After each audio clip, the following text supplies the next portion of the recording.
not spoke a word, you were singing over me.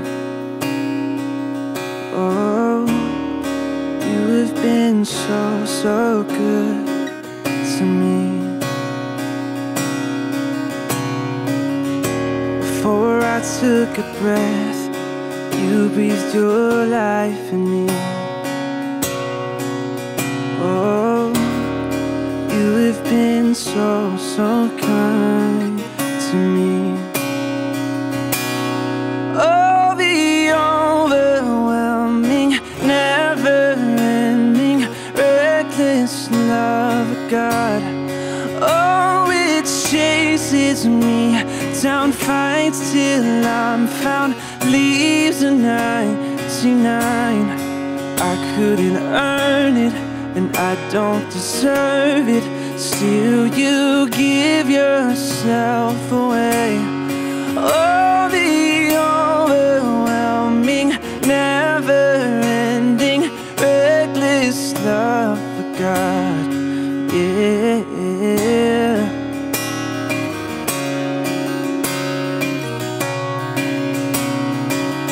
Oh, your love is all for me, Jesus.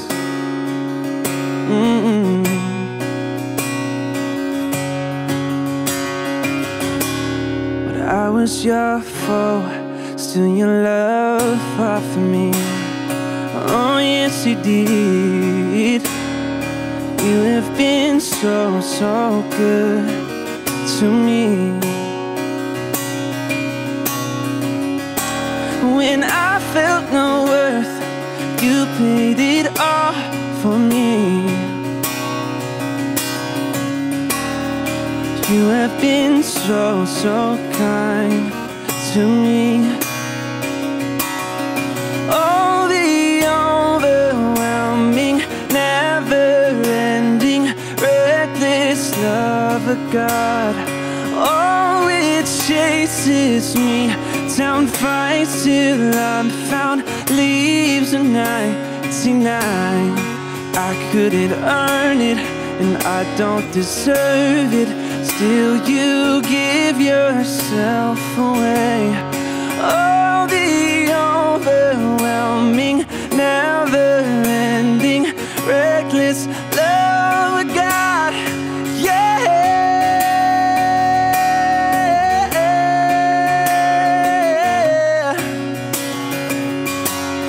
Your reckless love.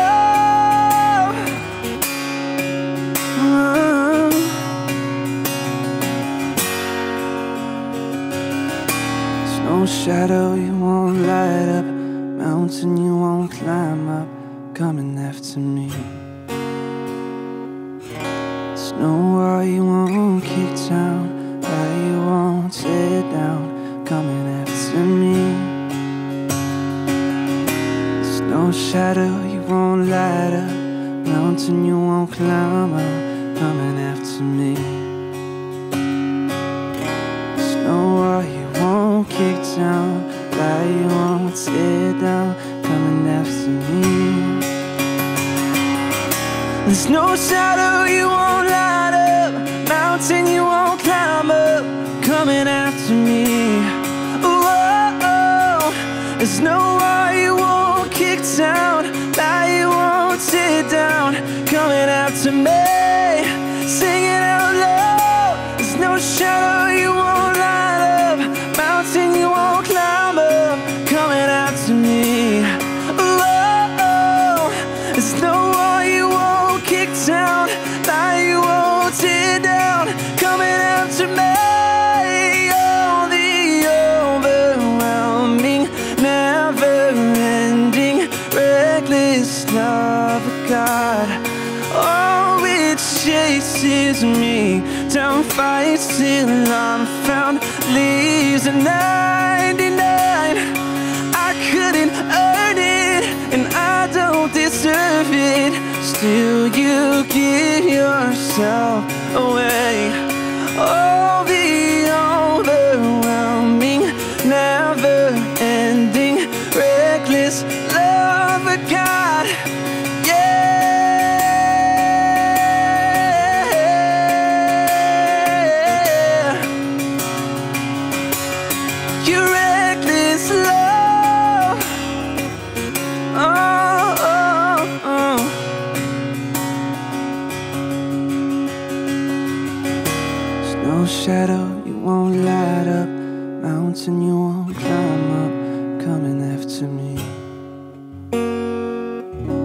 know why you won't kick down, why you won't sit down, coming after me.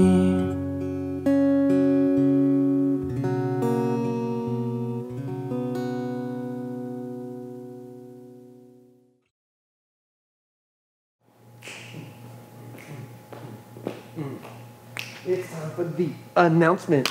It's time for the announcement. It's time for the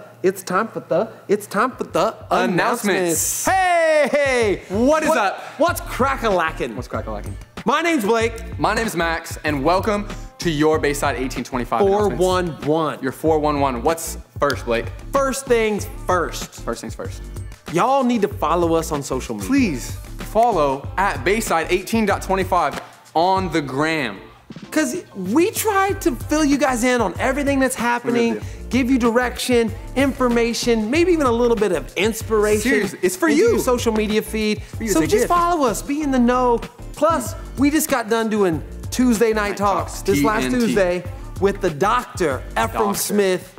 It was phenomenal. If you didn't see it, it's still on our Instagram page. Still Make there. sure that you check it out and participate in that. We've got another Tuesday Night Talk coming up this next Tuesday. This next Tuesday, it's secret. We're not gonna let you know the details. Super hot fire. But you're gonna wanna be there Tuesday night on the Instagram Live. Don't miss it. Don't miss it. So yes, follow that Instagram for all the updates. You know what else you can't miss? Is being part of this community. You know how else you can be part of this community besides social media? I don't know. You know what? You can just simply pull out your cell phone right now. It could be a flip phone. Open up your text app and you text this word, 1825 connect to 56316. Or you're like, man, I want to get into a group. I want to get into this community. I do. So easy. All you have to do is text 1825 groups to 56316. Get connected on the Instagram. Text these numbers if you want to be a part of a small group or just be connected more with 1825 and get connected. I am so amped. I'm so amped for this next announcement. Me too. The multi-seasonal retreat. So summer retreat, as you know, has been delayed due to COVID-19. Thanks COVID. But we can't do anything about that, but it is still happening. It's still going down in Santa Cruz. It's still going down in Santa Cruz. We're not having a 48-hour Zoom call for all those people that believe that. Some people probably wanted it. They're like, yes. Yes, introvert. I love it. But hey, it's still going to be $165. That's right. That you're gonna get a hoodie, you're gonna go to Santa Cruz, it's gonna be legit. We don't know the dates just yet because the government is trying to hold us down. But no, pray for our government so they can make good decisions. Yes. So $165. Yes. Make sure you do that. Hey, and Max, we did some numbers. We got behind a calculator. Fill them in on the calculations that we came up with. All right, so we, as Blake said, we crunched the numbers, we did the calculations. It was so much. It actually took us a while, longer than you'd expect. We looked at fluctuating stock market trends. We looked at the stock market. I pulled out my, TD Ameritrade. I had to pull out an abacus, believe it or not. I literally had to go deep into a number theory, but we actually found out the best way is if you can save $165. This is crazy. In one day, you've saved money. Oh my. So a lot of you are wondering, how much do I need to save each day? Did you hear that? How much should I put aside for my coffee and blah, blah, blah? No, just save $165 in one day. You got it. We just saw you. You've probably been asking yourself, where am I gonna get this money? Right. How am I gonna save this money? We just did the math for you. Just save it in a day. Save it in a day. We just saved you a ton of work. You're welcome. So you're welcome. A little gratitude would be appreciated. Yes, and be checking the Instagram for when the dates are going to be confirmed on that. But in the meantime, are we doing in the this? meantime, are we doing this right now? Tell them about it. Guys, I know you're wanting to get connected. I know you're wanting to build, your skills in all these different areas. You want to be a better overall person. You want to be a better person. Well, do we have something for you? Oh my goodness. We have the Thrive Leadership Conference coming. When is it coming? I don't even feel like that's an accurate description. I feel like this needs to be the mega conference to end all other conferences. It's the best conference you will ever go to. I'm literally speechless. Not to mention, it's free online. Say it again. So it's free and online. You may be like, oh, I have something going on. It's online. You don't even have to show up because you can just why would you want to show up? Because we literally have every speaker and communicator that has ever lived there's not a number that can be written on a piece of paper to like actually put in the number of speakers. The we have. amount It's of so communicators. many. We have so many communicators. Just to give you an example, we tried to do the math and we were in the thousands. We were. There are thousands of communicators. Yeah, thousands. That's a bigger number than I can write down. And who do we have? Who are some We've got Rick Warren, Louis Giglio, Levi Lusko, Ricky Jenkins, Chris Brown. I can't even remember half the people. I can barely even count past 5. But I know that there are thousands of people. And then we've got amazing worship experience. I've even heard we're getting Simon Sinek. I don't know if you guys know that guy is legit when it comes to leadership and all that stuff. I've even heard we're possibly getting into a time machine. I heard that. Yeah, I was waiting for this part. Guys, guess who our first guest is? Abraham Lincoln. We are getting in a time machine, going back, getting Abraham Lincoln to hear what he would have to say about leadership during the time of COVID-19. Technology. I'm telling you, literally, we're actually possibly going back in time again. Yeah. Actually, no, from that period. I gotta be honest with you. All this is all possible because Elon Musk has created the technology to do it. And he just gave it to Bayside only. Elon Musk is going to be at this conference, but different than you were expecting. And his son. It's actually Elon Musk from 2043. Yeah. He's traveling back in time to be part of this conference because it's that big of a deal. Yeah, and he has a lot to say, so you're gonna want to tune into that. Wow. When are the dates for it? June 15th through the 16th, and once again, it is free. It's online. No fully accessible. You've got to register for this thing ASAP. All the deets are right here. See this little lower third right here? That's the details for you. Yes. Do what it says. Be looking out on the Instagram, the 1825 Instagram, the Bayside Instagram. It's gonna be thrown at you again if you're watching Sundays, but make sure you sign up. Don't just be like, oh, I'll sign up later, because you're not gonna wanna miss it. And you need to sign up because it's gonna be amazing. Literally, if you wanna be better at anything, be part of this conference. Anything you can think of. Be a part of it. All right. It's now time to get on to the message portion of the evening. It is. You're probably thinking the announcements for the message portion because it just keeps going on and on. But no, we actually have a message for you tonight. We do, and so we've been doing the Choose Your Destination. You choose. You're choosing what the message is each week. Be looking for a poll on the Instagram sometime later this week for next week. But you get a vote for this week. You chose for this week, and Blake is gonna deliver. That's right. You spoke. We take listen. it away.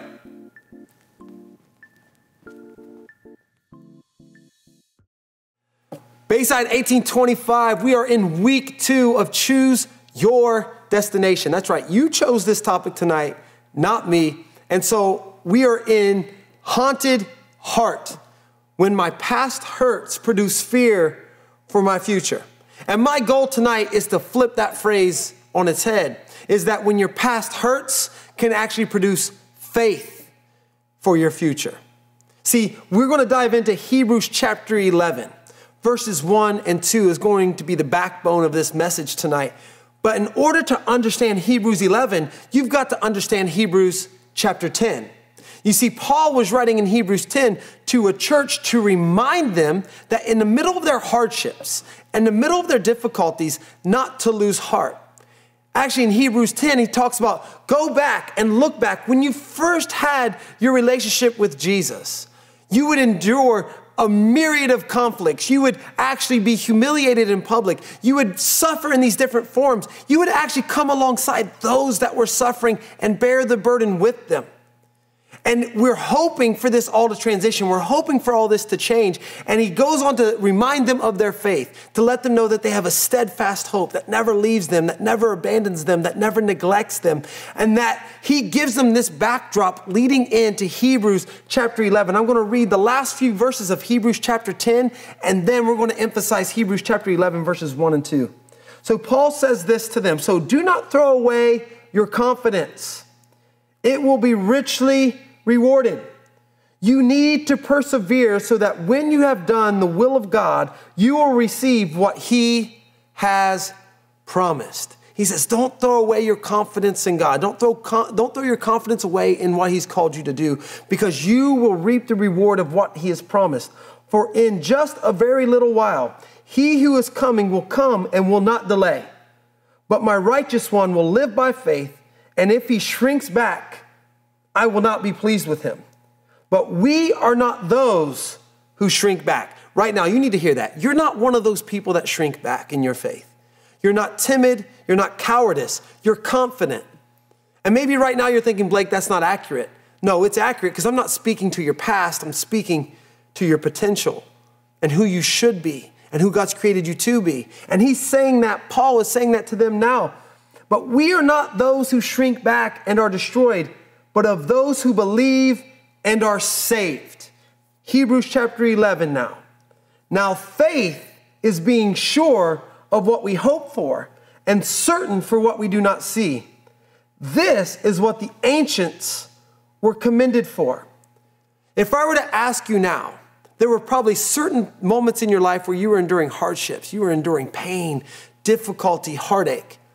And in that moment, you had a hope for something that you could not see. Because what you could see was discouraging.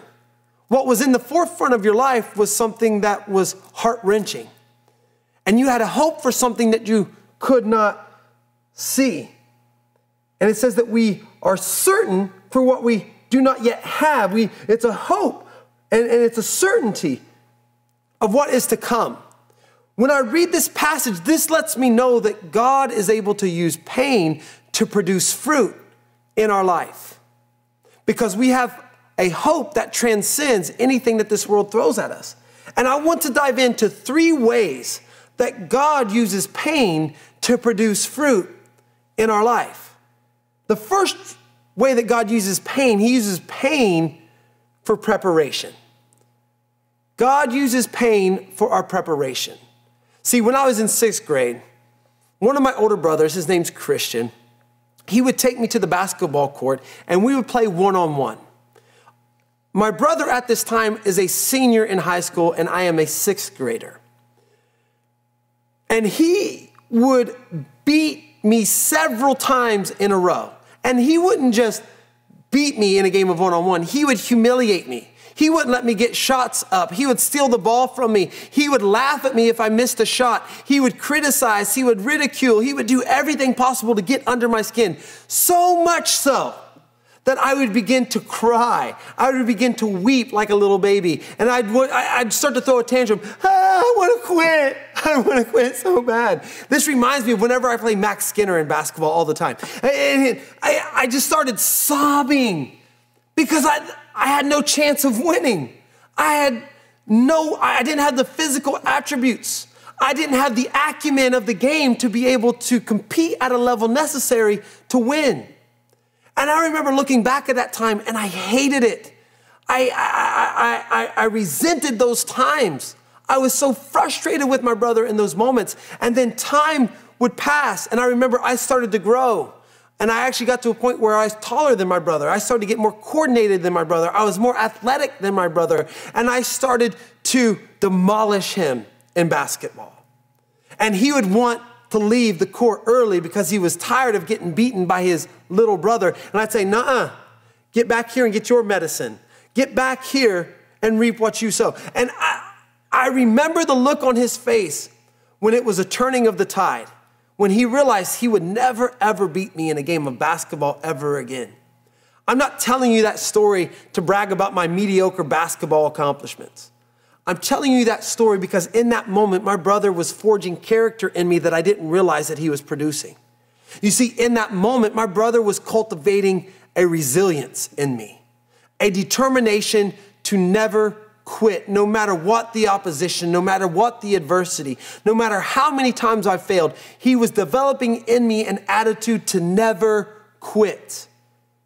And if I never went through that pain, I would never have the preparation and I would never have the characteristic now that I currently instill into my own kids, that I currently instill into my own work ethic, that I am a never say die person. I will never quit in the face of opposition. And I can immediately look back to moments like that forged that characteristic in me. I'm telling you that story because of this. There are pains in your life that God is using to prepare you to be the best possible version of yourself that you didn't realize. What if God and his preparation came packaged in pain. What if you were to shift your perspective? Listen to me. If you were to shift your perspective, it does not take the pain away, but it gives the pain a purpose. That heartache, that brokenness, that failure that you're experiencing, God is able to transition into a foundation of making you the best possible person for your future. We don't see it yet. We have faith is being sure of what we hope for and certain of what we do not yet see. We know that God is working things out and we're not able to see how it's panning out, but we have a trust in a good Father. You see, pain, when it shows up, it doesn't tell you the lesson that you're about to learn. It doesn't show up like a teacher on the first day of school and hand you a syllabus and say, here it is, here's your syllabus for suffering for this year. Here's all the lessons you're going to learn in the middle of the hardship.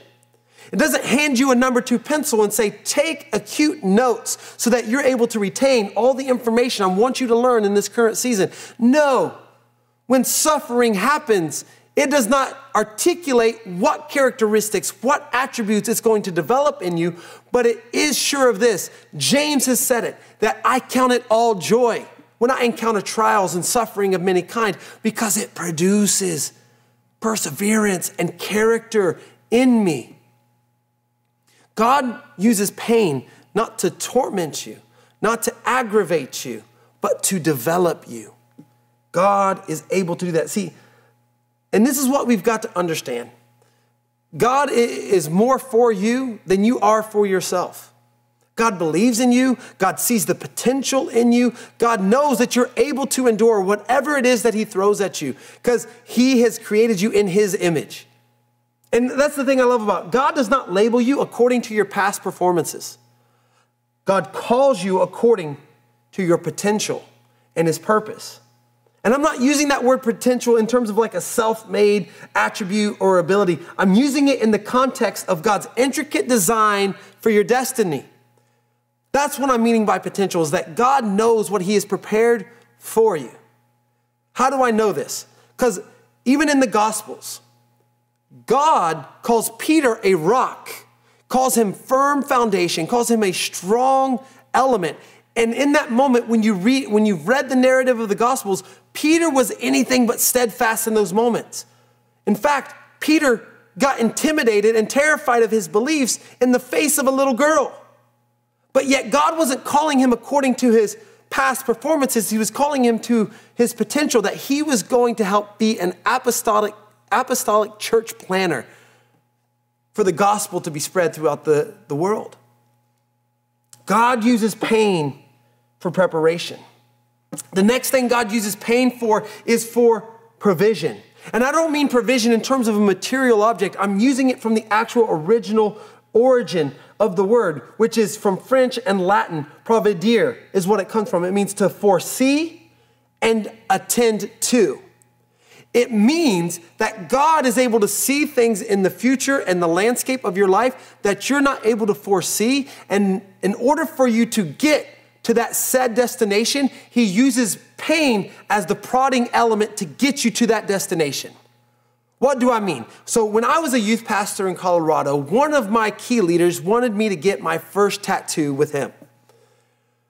And he's not so much that I was like dying to get the tattoo, but he's like, I'm willing to pay for it. And then in that moment, I'm like, sign me up. I don't have to pay for this. And I want to get a tattoo, but I don't want to pay the exuberant amount to get it. And he goes, I want you to get whatever you want. Get whatever you want. And so I tried to contemplate, what should I get? Where should I get the placement? I'm a pastor, I'm in ministry, I'm young. I don't want to get a tattoo that would discredit me from being able to communicate and influence people that are older than me, to be able to speak from a platform and have people more concerned about my tattoos than what I'm actually trying to teach. So I was like, I know what to do. I want to get a rib piece. And I don't just want to get a rib piece, I want to get a massive rib piece. And so I told him about it. He already had some tattoos, and he kind of looked at me. He kind of snickered a little bit, and he said, okay, you want to get a big rib piece? Let's do it. Mind you, I've never had a tattoo at any moment in my life up to this. And so I identified what I wanted to get. I want to get this big script. And I've got this tattoo on my side that goes all the way from my hip to my armpit. It goes from the front of my ribs to the back of my ribs. I have the art piece on my ribs right now. But the process that it took to get this tattoo, I did not realize the extent of pain that I was going to go through in order to reap the rewards of having this tattoo. But he did. My friend knew the pain that I was about to go through. But what happened, we get to the tattoo parlor and the artist puts the stencil onto my rib piece. And he goes, bro, I noticed that you don't have any tats. This is your first tattoo. And I said, yeah, man, I'm pretty excited. He goes, well, have you had anything to eat before this? I was like, I mean, I had some breakfast a few hours ago, but I haven't had anything recently. He's like, do you think you should probably get something to eat? I'm like, nah, I'm good, I'm fine. Why was he asking me that? He was asking me that because he knew the pain that I was about to endure was going to be difficult on an empty stomach. So he starts to do the outline, and the needle that he is using it's a massive needle. And all of a sudden he starts tattooing my ribs and I feel the vibration so much so it actually goes to my spine. It goes all the way tingling in my feet, and it was excruciating pain. And I'm sitting there grimacing. My face is almost cramped in an excruciating form. And I'm looking at him and I'm saying, why didn't you tell me that this is how it was going to feel? And he said these words, if I were to tell you how it was going to feel, you would never go through with it. You would never do it. And I think there are a lot of us that if God were to communicate the pain that you were going to endure in order to reap the rewards necessary to make you the best version of yourself, how many of us would choose not to endure it? How many of us would not want to go through that difficulty? I'm right there with you.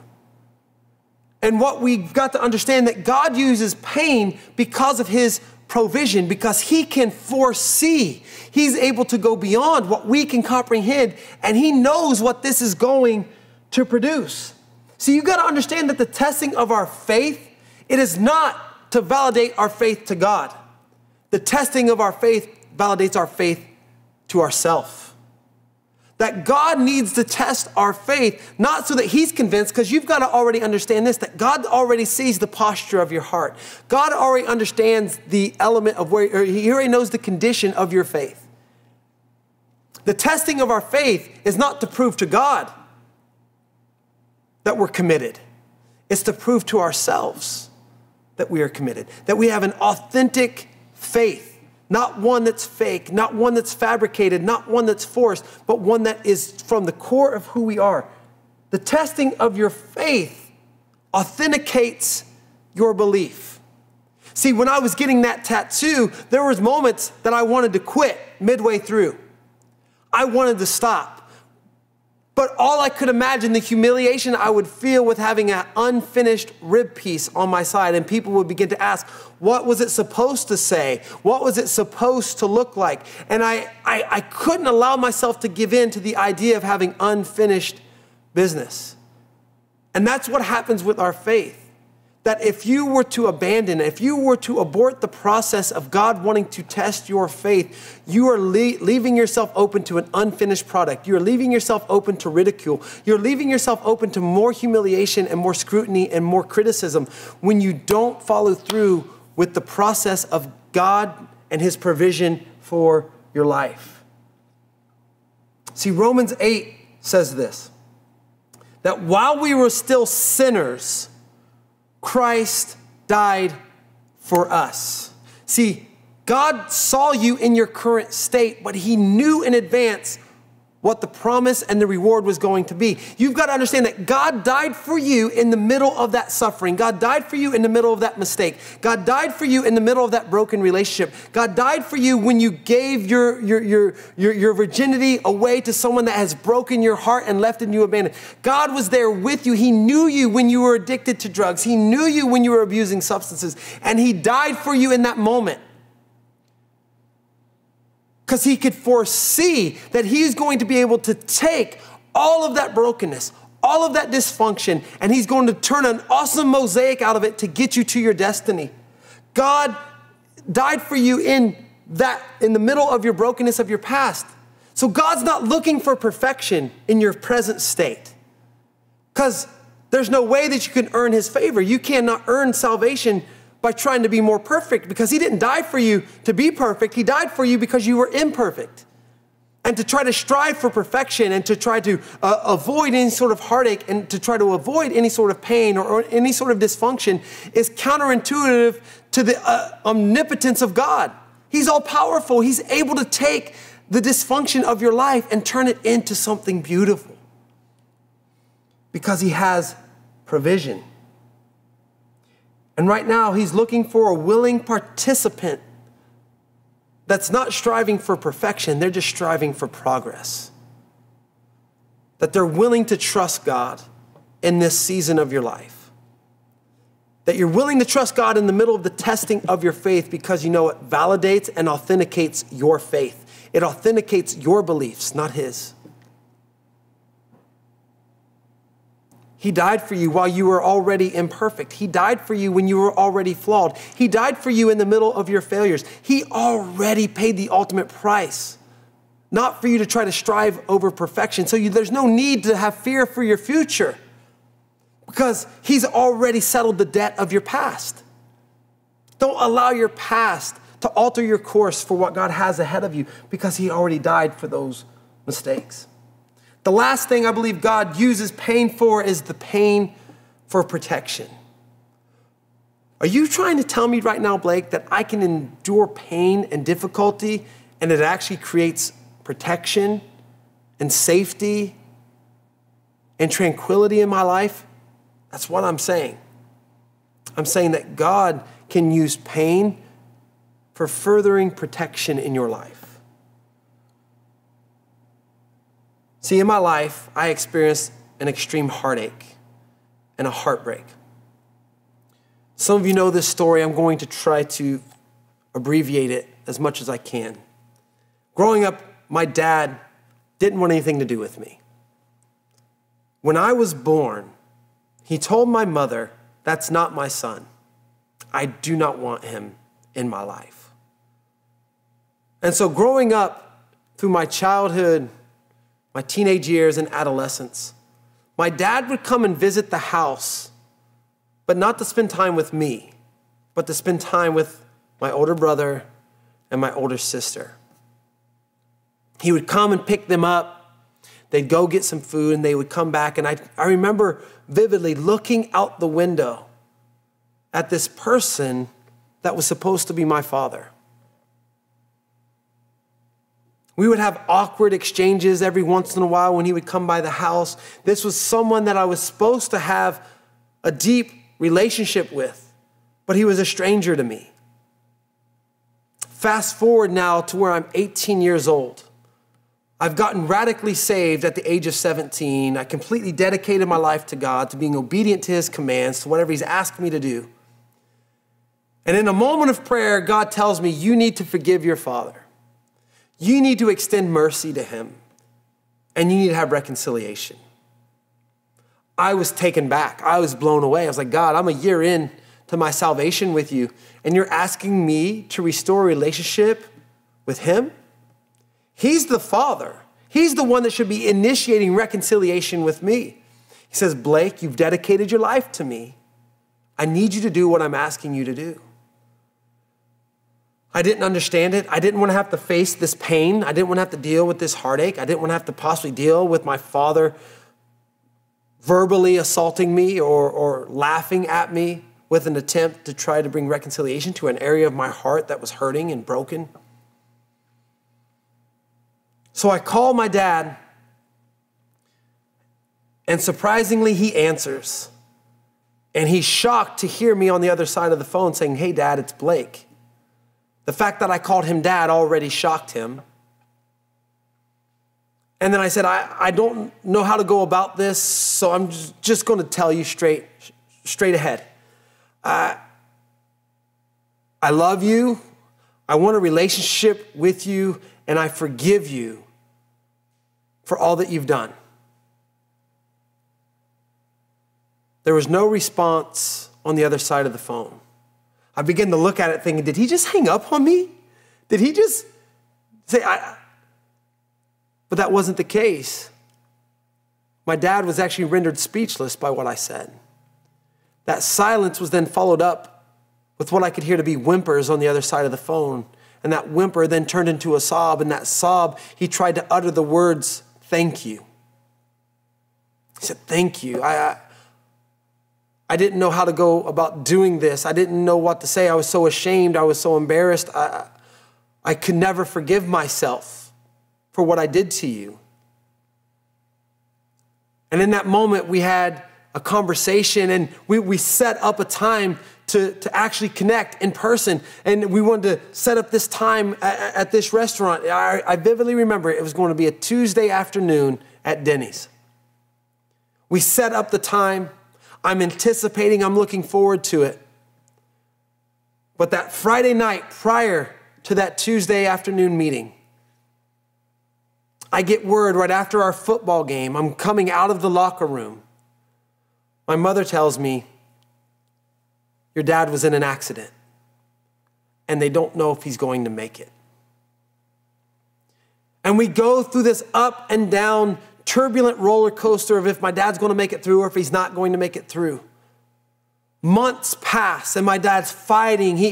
And I remember being at his bedside, praying and petitioning God for a miracle to happen. I remember tears coming down my face. I remember being so heartbroken. I'd get all the pastors, all the elders from my church come and pray for my dad. I don't think he knows who Jesus is. We need healing, and then we need him to have salvation. And we need to make sure that he gets to heaven. And I remember my dad never waking up from that comatose state. And I remember my dad breathing his last breath. And on a Saturday morning, my mom walks into the living room and she tells me, your dad has died. And I remember feeling numb. I remember feeling confused. I remember feeling frustrated. I remember feeling traumatized. The best way that I could explain is I had a spiritual and emotional concussion. I didn't know which way was up. I didn't know what I was actually experiencing. I couldn't articulate it. I couldn't explain it. I was numb. And I remember in that moment, that trauma caused me to immediately resent God. That pain had caused me to look at God differently. It created a fracture in my faith.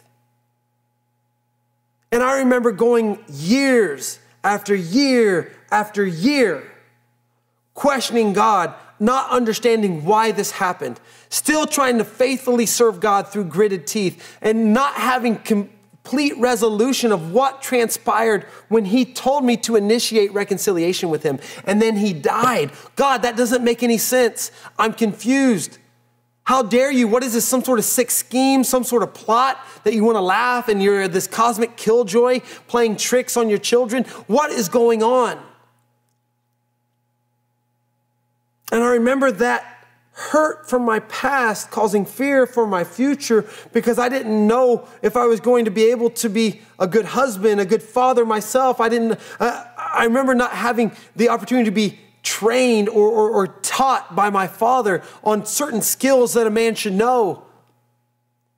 And I remember for years having arguments with God. And then 8 years after, I'm praying, angry, frustrated, and then God whispers these words. He says, Blake, do I not know when every man is going to die? Yeah, God, you do. He goes, Blake, I knew your father was going to die that day. And before I could get angry, he said this. And he goes, and I knew that he would never forgive himself and you would never forgive yourself if he died without reconciliation. And I wanted you to have closure and healing with him so that you could move on with forgiveness for the rest of your life. And God took on the brunt of my aggravation. God took on the brunt of my hostility. God endured my frustration because he has broad enough shoulders to deal with it. If you're angry about a past hurt, God has broad enough shoulders to deal with it. And what I found in that moment, God had my best interest in mind. He used pain for my future protection. He knew that my life would be riddled with anger and bitterness and unforgiveness if I never took the time to reconcile with my Father, if I never took the time to endure that heartache and that pain. God used pain for further protection of my future. Hebrews 13, verse 3 says this, "Never will I leave you and never will I forsake you." Never. God said, I will never leave you in the middle of this. I will be there with you through the entire learning process of what pain is trying to teach you.